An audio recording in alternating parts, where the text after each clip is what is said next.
மே 26 துணிவே துணை.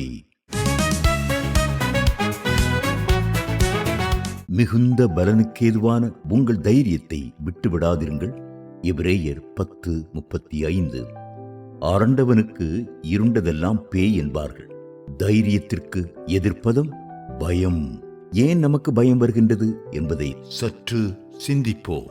இஸ்ரவேல் தலைவர்கள் சிலரை கானான் நாட்டைச் சுற்றி வேவு பார்த்து வரும்படி மோசே கர்த்தரின் விருப்பப்படி அனுப்பி வைத்தார். அங்கு நன்மையான காரியங்கள் பல காணப்பட்டாலும் அங்கே குடியிருக்கும் அரக்கர் போன்ற மனிதர்களைக் கண்டு ஒரு சிலர் பயந்தார்கள். அவர்களின் பயத்திற்கு காரணம் அல்லது தைரியமின்மைக்கு காரணம் அந்த ராட்சதர்கள் அல்ல, மாறாக கடவுள் மீது அவர்களுக்கு இருந்த நம்பிக்கையின்மையும் அவிசுவாசமுமே. எண்ணாகமம் 13:33. சில வேளைகளில் உடல் பலத்தை நம்புவதும் நாம் பெற்ற அபிஷேகத்தை இழந்து போவதும் கூட தைரியமின்மையும் பயத்தையும் கொண்டு வருகிறது. 1 சாமுவேல் 16:14.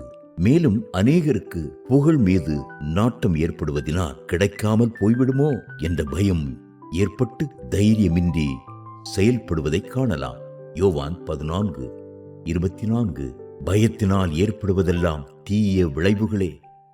பேதுரு பயந்தபோது தனது ஆண்டவரை மறுதலிக்க மட்டுமல்ல சபிக்கவும் செய்தான். மார்க் 14:66.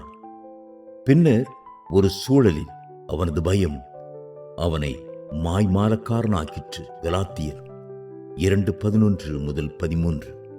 பயம் பிறப்பிப்பது மாய்மாலம், மாய்மாலம் பெருக்குவது பயம். ஏசாயா 33:14. உபாகமம் 20:8. பயங்காளிகளும் திடனற்றவர்களும் தங்கள் சகோதரரின் இருதயத்தை கரைந்து போக பண்ணுகிறார்கள் என்று பார்க்கிறோம்.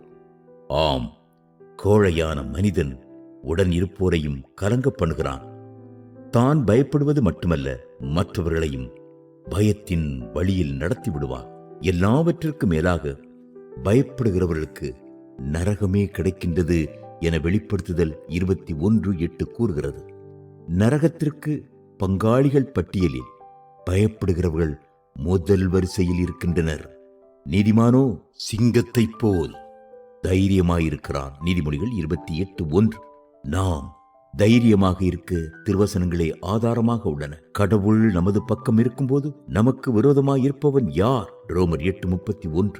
நமக்கே துணை நின்று நம்முடைய யுத்தங்களை நடத்த நம்மோடு இருக்கிறவர் நம்முடைய தேவனாகிய கர்த்தர் தானே. 2 நாளாகமும் 32:7-8. உலகத்தில் இருக்கிறவரிலும் நமது உள்ளில் இருக்கிறவர் பெரியவர். 1 யோவான் 4:4. கிறிஸ்து எனக்கு வாழ்வு, சாவு எனக்கு இலாபம் என்பது நமது கோட்பாடாயிருக்குமானால் பயம் பறந்து போகும். பூமி பின்வாங்குகிறது, வானம் வா வா என்று அழைக்கிறது. இதுதான் நான் முடிசூட்டப்படும் நாள். மரணம் எவ்வளவு இனிமையானது. சுவிசேஷகர் D.L.